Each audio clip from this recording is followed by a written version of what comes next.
This game had a lot of offensive firepower. I thought both teams did a really good job, especially in the second half, of scoring the basketball.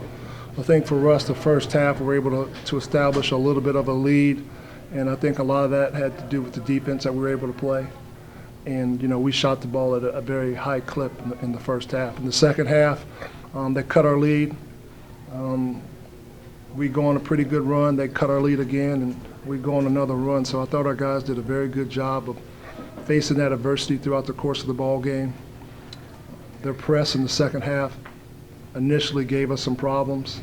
We didn't attack the pressure the way we wanted to. We did a better job of that later on in the second half, and it led to some easy buckets for us. But, all in all, I think for us, this is definitely a step in the right direction, and it's something we have to continue to work and get better, but something we can definitely build on and take on the road with us to our next game. How tough is it to keep in the flow when there's over 50 fouls called in the game? Does that make it more difficult? What do you think? I mean, from the standpoint of you guys watching it. Yeah. I know what my opinion is. I'm not, you just write what you think. But I mean, it's the amount of fouls and the free throws that were shot. That's got to be close to a record, I would think, for ACC league games. He's looking at you, Steve. Yeah, I'm looking at you. That's right. You're supposed to know that. But I mean, even so, you look at the numbers in the second half and what we shoot from the field, what they shoot from the field. It's a pretty efficient night. John Collins had an outstanding line. He shoots the ball 11 times and gets 27 points. That's really efficient. That's high-level stuff. And I thought tonight was the best job that he did of posting up and drawing fouls and getting to the free throw line. And that's something that he's been working on, and he's done a really good job of that. But I just think across the board, we had a lot of guys that were able to make shots for us. We shot the ball well from the free throw line. And I thought, they turned us over in that press in the second half, but to finish the game with 9 turnovers is pretty good for us and have 17 assists. Danny, you mentioned it there.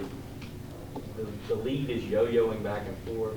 You've got Gino's fouling out, Doral fouling out. I mean, not only did you play well, but you sort of had to weather all these different factors that you were able to. So does that make this maybe even a little more meaningful? Well, we definitely got to play more guys. We got contributions from a lot of different guys. I thought, Doral was really efficient in his time. He did a really good job of having a presence in the paint, jump hook, caught a lob. He was pretty efficient for us. And, I think someone for us who's an unsung hero was Greg McClinton. He only gets 6 minutes in the stat sheet, but, his 6 minutes come at critical times when we need a stop defensively or we need to execute a play on the offensive end.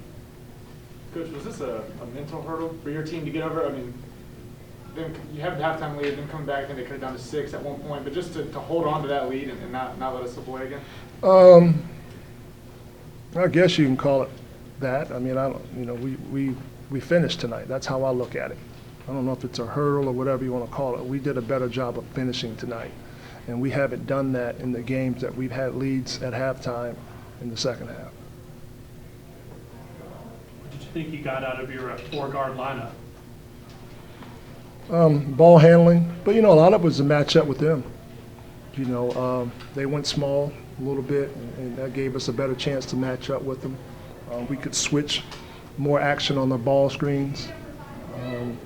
And then I just thought with the way that John was playing, he had to command a little more attention than normal.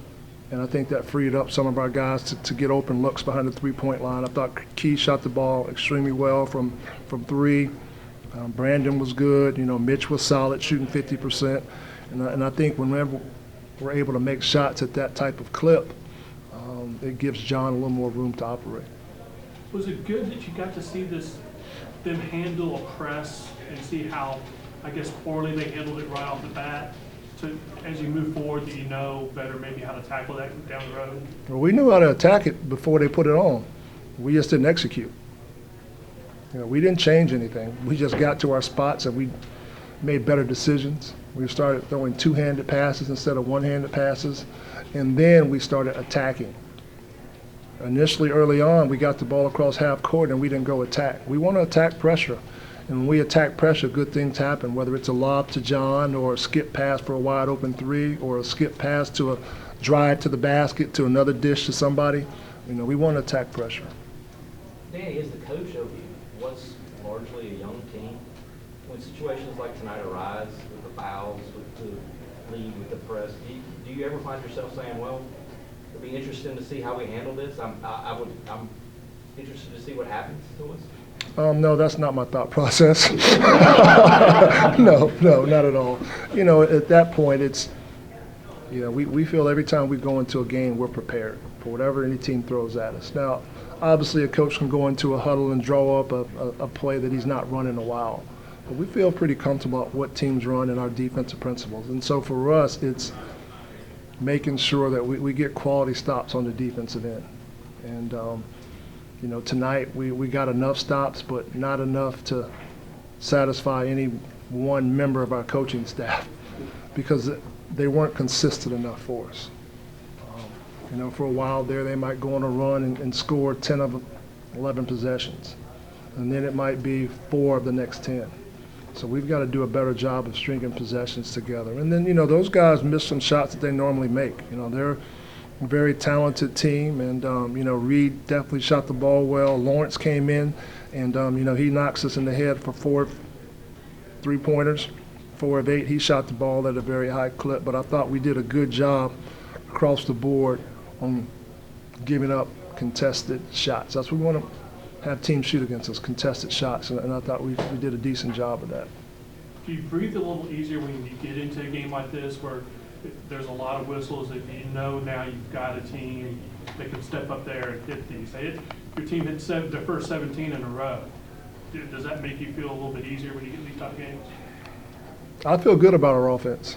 We got to continue to get better on defensive end. Our offensive numbers obviously could be better, but, you know, we're comfortable there. You know, we got to continue to take steps on the other end. You scored 96 today against a team that gives up 59 a game, so that has to be something you feel good about. We're comfortable with our offense. We're very comfortable with that. And, you know, like I said, we just got to continue to get better on the defensive end. You also more than held your own on boards, and Miami's known as a pretty good rebound team, so that's got to make you feel good. Yeah, I think we did some good things, but, you know, they still had 10 offensive rebounds. And you know, big picture-wise, you can't give up 10 offensive rebounds and only get 5 yourself. Now, part of the reason we got 5, we didn't go, and we also shot it at a pretty good clip, so there weren't a lot to get. Were you guys fresh, you think, Danny, off the week-long break? I hope they say yes. What would you say? Yes. Yes. I mean, you know, I think we ended up giving them a couple of days off during that span. And, you know, one of the days was a offensive sets and shots day, kind of a light day for us. So, you know, our guys do a really good job of taking care of their body. Greg Collins and Ryan Horn make sure that they do. And Niles and the rest of the guys on our medical and performance staff. So, you know, I feel really comfortable about where our guys are at physically. Anything else for Coach?